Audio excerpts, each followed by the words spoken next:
So Spider-Man Far From Home was directed by John Watts and stars Tom Holland, Jake Gyllenhaal, Samuel L. Jackson, Zendaya, Jacob Batalon, Kobe Smulders, Marissa Tomei, Jon Favreau, a whole bunch of people appear in this movie, and taking place after the events of Spider-Man Homecoming, Avengers Infinity War, and Avengers Endgame, in which several events occurred, including Spider-Man dying in the blip, being brought back, and then Tony Stark sacrificing himself.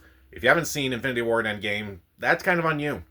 This movie taking place after those events, Peter wants to go on this vacation with his friends. He wants to get a date with MJ, but Nick Fury, as well as a new potential hero named Mysterio, played by Jake Gyllenhaal, call him to say, hey, there are these monsters that are attacking Europe, so we need your help to stop them. Only to realize there's a much larger conspiracy going on. So this was a movie that I was really looking forward to because I enjoyed Homecoming quite a bit, and also was kind of curious to see because, again, some of those events that happened in Infinity War and Endgame, where it's like Spider-Man was killed, but then eventually we knew he'd be brought back, but how? And I was curious to see how they would bring him back and how the events of Endgame are going to affect this movie overall. And overall, I do say this movie is actually really good. But I would say this movie is about on par with Homecoming, in my opinion. I think this movie does a few things better than Homecoming. Like, I think this movie has better visuals and has better action sequences, but I think Homecoming had a better villain overall. But I'll get into all that. So let's start off with things I do like. Once again, I think the performances are really good. Once again, I do like Tom Holland in the role. I do find it interesting with how the first movie handled his character arc, and this movie with his character arc. The first movie, he's still clearly a kid, but wanting to be more of an adult. And this time around, it's like he's kind of becoming more of an adult, but in this movie, he just wants to be a kid and kind of do more kiddish things. I found that to be interesting. Also, it's fun to see Samuel L. Jackson again as Nick Fury. Jake Gyllenhaal is pretty good as Mysterio. I don't think he's as strong of a villain as someone like, say, Vulture from the last Spider-Man movie. But again, I'll talk about it. Also, I also liked the relationship between Tom Holland and Zendaya in this movie. I thought it was kind of cute. It was kind of charming and really funny in retrospect now. But I do think the action sequences are better in this movie. I think with the first movie, it was kind of like lackluster. Maybe that's kind of too strong of a word. They weren't amazing. They weren't mind-blowing. This one, I'm like, okay, some of these are really cool. Like a lot of the elementals, like the one with the water and the one with fire, I thought they were really cool and such. Even the final fight scene between Spider-Man and Mysterio, I thought was really cool. It just kept upping the game and such, and I thought that was really cool to see.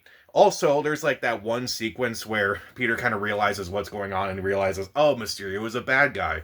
And basically the nightmare sequence, which I thought was really cool in retrospect. It's like, this is some actual scary stuff happening. Okay, it looks a little computer generated, but it's still actually pretty creepy for a movie like this. For a movie that was trying to tone things down, it still had some pretty creepy moments in it. And I do like the themes that this movie is trying to have, where it's like, okay, Spider-Man is trying to grow up a little bit more than he did in the first movie and trying to learn a lot more, but also he's dealing with the events of Endgame and how his mentor, Tony Stark, sacrificed himself, and how he wants to live up to his name and such, but in a way, it's like he doesn't have to live up to his name, but he just has to live up to himself, which I think is really good.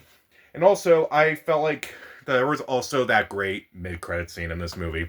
If you don't remember the mid-credit scene, Peter and MJ are going on a date, but you see the scene where he's like, he sees the thing on the TV saying, it's like, hey, there's some breaking news about what happened in London with Mysterio and Spider-Man and such.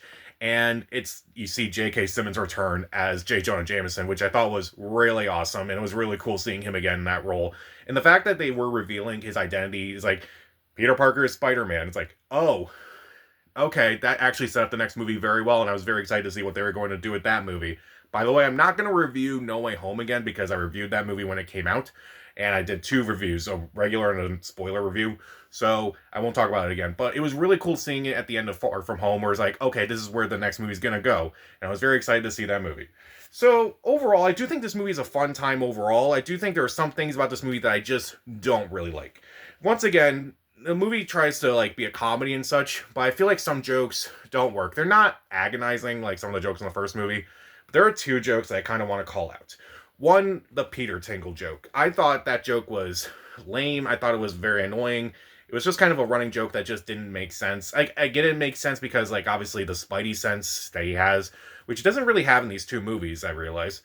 I kind of felt like the joke, the Peter Tingle, I just thought was it was poor choice of words, honestly. The other joke that actually made me mad was the joke about the blip. Now, remember how in Infinity War, the blip was this very tragic event, and people were watching all these all these characters just die right in front of them. And now I'm not just talking about audience members, I'm talking about the actual characters in the movie. It was very sad, it was very tragic, and it was very scary. It was like, wow, you're actually taking risks. Within the first 5 minutes of this movie, they mention that, okay, here's what happened, people disappeared, but then 5 years later they came back, and they play it off as a joke. And I just did not find that joke funny. Even the first time I watched it, I'm like, wow, you're really gonna do that with this whole event? This event that you said was like this major, catastrophic, game-changing event, and you're going to make a joke about it. I thought it was in poor taste.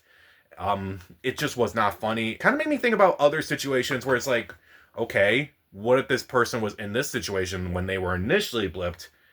What's gonna happen now? Like, can you imagine, like, if someone was, in a plane, they were flying, and then all of a sudden they returned? I don't know if I'm sick for thinking that, or if they're sick because it made me think about all these other things. Maybe a little bit of both.